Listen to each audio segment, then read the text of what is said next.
Welcome to TRS Clips, the one-stop shop exploring every realm of knowledge ever.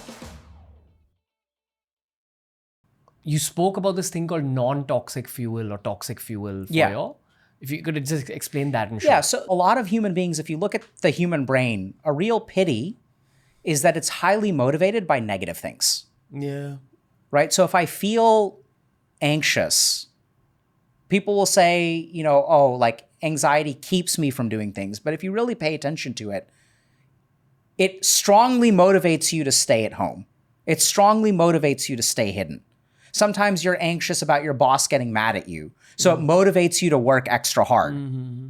So what happens if we really look at the brain, we're so powerfully motivated by negative emotions. And so what some people can do is become addicted to their negativity. They become addicted to their insecurity. So fear of failure leads to excellent performance. This is what I call toxic fuel. So it gives you the success, but it comes at a very high cost. You're insecure, you're unhappy. You probably realize this in retrospect, you know? Oh, 100%. 10, 15 years of grinding like this, and you're like, oh, damn. Yeah. I've suddenly got this cancer. Yeah. I've suddenly got this gut trouble. Yep. So that's another really important thing is that when people use these toxic fuels, it comes out in the body. So a lot of people think that people who have these called psychosomatic illnesses, they're like mentally weak. Like, oh, you have like this pain here, like you're mentally weak. It's actually the opposite. They're mentally very strong. They're able to push their body past the signals of slowdown. So they're like a slave master whipping their body. You got to keep working. You got to keep working. Then they have a heart attack. Then they go to the emergency room. They get discharged, and then they get a referral to come to my office at the age of 52. Some CEO had a heart attack, and he's like, "Hey doc, I need to learn how to slow down or whatever." And then when I work with these people, what I learn is first problem that they have is they don't want to slow down. They come here and they say, "I need to slow down," but anything I try to teach them doesn't work because they don't want to. Dude, even I'm addicted to my cuts and bruises. Yeah, feels great. Yeah, I feel proud of the cuts and bruises. Yeah, and I want more all the time. Absolutely, right? So when I was training at Massachusetts General Hospital, so this is like Harvard, right? It's called MGH, and the other abbreviation is Man's Greatest Hospital. So it's a very famous hospital where a ton of research and stuff. And we pride ourselves on getting crushed. How many patients did you see overnight? Oh my God, this thing happened, and I had this emergency, and I had this emergency.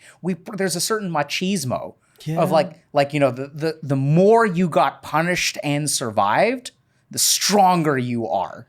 You know, I'm trying to think of where this idea comes from. I'm sure you've watched Dragon Ball Z. Not it's really. Like an anime. Yeah, I mean, I'm familiar with it. Yeah. Every fight ends with the hero winning, but after he's cut up and bruised a lot. Yeah, and that's my visualization of the right way to play the game. Yeah. And it's something I'm actively trying to unlearn at this stage of my life, because I know that there's also a way to not tear up your clothes and get cut up and still move forward.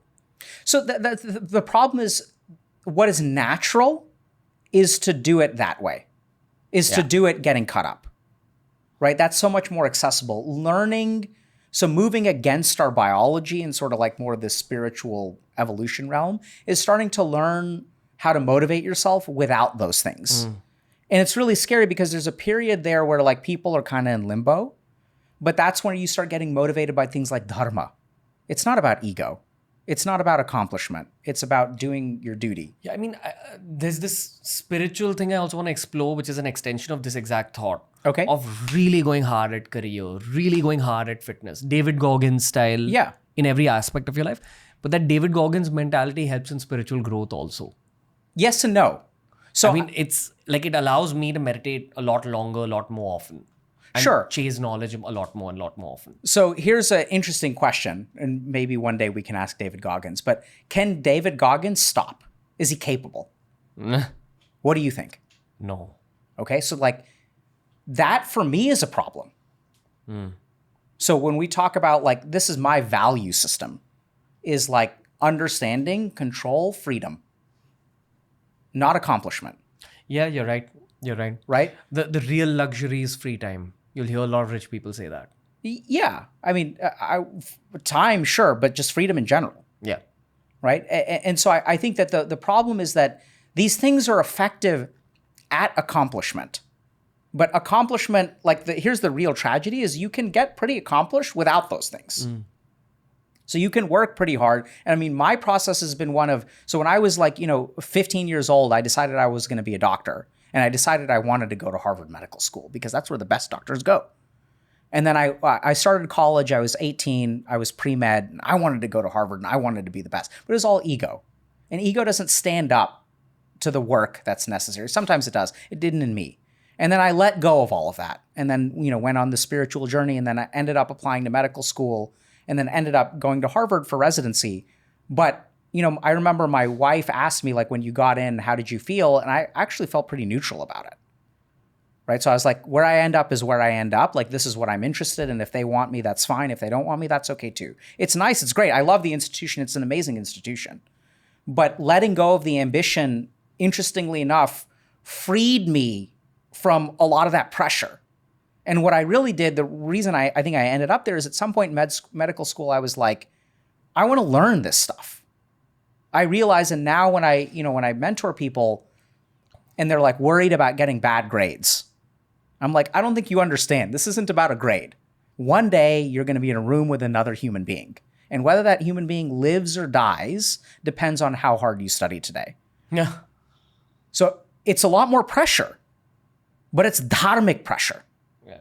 Not ego pressure. It's not about grade. It's about service. Yeah. Work from the perspective of having an intent of service. Absolutely.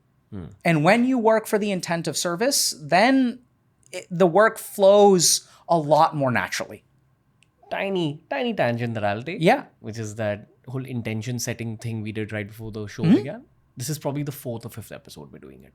And it's changed everything. Yeah. It changes. So it's really interesting from a neuroscience perspective. That kind of thing is going to kind of shut down your default mode network.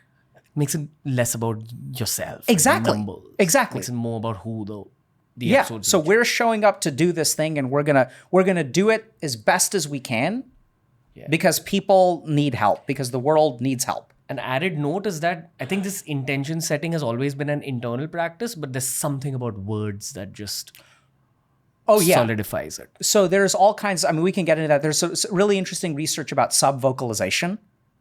So when you articulate things, so there's this really interesting principle of cognitive dissonance. So once a human being says something, it's hard to go against it. So this is where, I don't know if you guys have ever done this, especially in relationships, where if you force your partner to say something, they're not going to go back on it. So sometimes it's best. I don't know if this makes sense, but you don't want to get them to say, okay, no more going out with your friends, because once they say it, they're going to stick to it. Does that kind of make sense? Yeah. So there's interesting stuff. Even if you look at the mantra shastra, they'll say that when you say a mantra verbally, it's worth a certain amount. When you sub-vocalize it, it's worth 10 times more. When you say it mentally, it's worth 10 times more. Yeah. And when it becomes a jap, when it says it by itself, then it becomes 10 times more, kind of thing. When the mantra starts chanting you. Yes, exactly. Right? So this kind of stuff about speaking your intention is the first phase.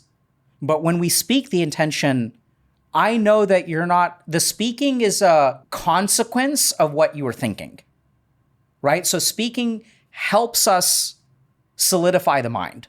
Gotcha. And there's one last thing I know. So if you think about how fast you think, when you speak something, you slow down your thinking and you sit with those thoughts because you speak slower than you think. This is also why writing things out is very good, because it slows down and you sit with those thoughts for a longer period of time. That's why everyone should write. Yes. It's one of the most therapeutic Don't type, things. write. Yeah. If you want to learn something. If you want to slow it down even more, try writing poetry.